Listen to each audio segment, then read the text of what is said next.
आज हम उनसे की क्लास 8 मल्हार टेक्स्ट बुक का चैप्टर नंबर 5 कबीर के दोहे का ये 1 2 3 4 5 6 नंबर पंक्ति का आज हम एक्सप्लेनेशन करेंगे। तो 6 नंबर पंक्ति कबीरदास जी के द्वारा लिखा गया दोहे का है। निंदक न्यारे रखिए आंगन कुटी छवाए, निंदक न्यारे रखिए आंगन कुटी छवाए, बिन पानी साबुन बिना निर्मल करे सुभाए। तो यहाँ पे निंदक न्यारे रखिए आंगन कुटी छवाए, बिन पानी साबुन बिना निर्मल करे सुभाए। तो यहाँ पे कबीरदास जी कह रहे हैं कि निंदक यानी कि जो क्रिटिक्स, जो आलोचक व्यक्ति को अपने पास, निंदक को अपने पास ही रखना चाहिए। यहाँ तक कि वो अपने आंगन में झोपड़ी बनाकर वहां पे बसा देना चाहिए उसको।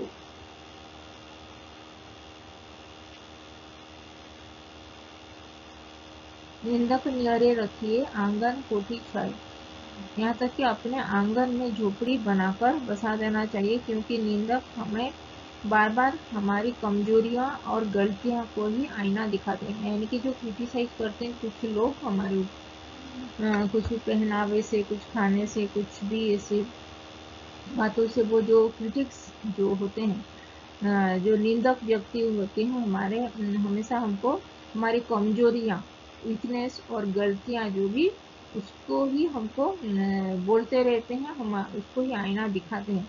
जैसे बिना पानी और साबुन के भी कोई वस्तु स्वच्छ, कोई वस्तु स्वच्छ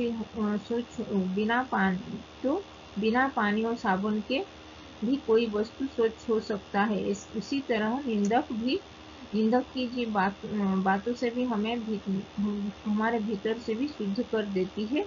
उसकी आलोचना सुनकर हम अपनी गलतियों को सुधारते हैं और गुणों में हमको निखारने का मौका भी मिलता है। तो इसलिए जो निंदक व्यक्ति को भी हमको हमारे लिए कुछ कभी कभी हमको सही दिशा में जाने में भी वो मदद करता है, क्योंकि उसका सुन के हम अपने आप को और अच्छा कर पाते हैं। इसीलिए हमको यहाँ पे निंदक और आलोचक को भी अपने पास ही रखना चाहिए। यहाँ तक कि अपने आप निंदक व्यक्ति भी हमारे पास अगर है तो उसको भी रखना चाहिए, क्योंकि कभी कभी वो अपने आंगन में झोपड़ी बनाकर हमारे आंगन में झोपड़ी बनाकर उसको बसा देना चाहिए, क्योंकि निंदक व्यक्ति हमें बार बार हमारी जो गलतियां, हमारी जो कमजोरियों को आईना दिखाता है। जैसे बिना पानी और साबुन के भी कोई वस्तु स्वच्छ हो सकती है, बिना पानी साबुन से भी कोई भी वस्तु स्वच्छ हो सकती है। उसी तरह निंदक की बातें हमें भीतर से शुद्ध कर देती है। निंदक की बातें सुनकर हमारा भीतर भी हम चेंज होते हैं, तो हम अपने आप को चेंज करते हैं, हम अपने आप को सुधारते हैं। इसीलिए निंदक की बातें हमें भीतर से शुद्ध कर देती है। उसकी आलोचना सुनकर हम अपनी गलतियों को सुधारते हैं और गुणों में, हमारे जो अवगुण को सुगुण में बदलाव कराते हैं। तो इसीलिए उसकी आलोचना सुनकर, हमारे निंदक की आलोचना सुनकर हम अपनी गलतियों को सुधारते हैं और हमारे गुणों में निखार लाते हैं। तो इसीलिए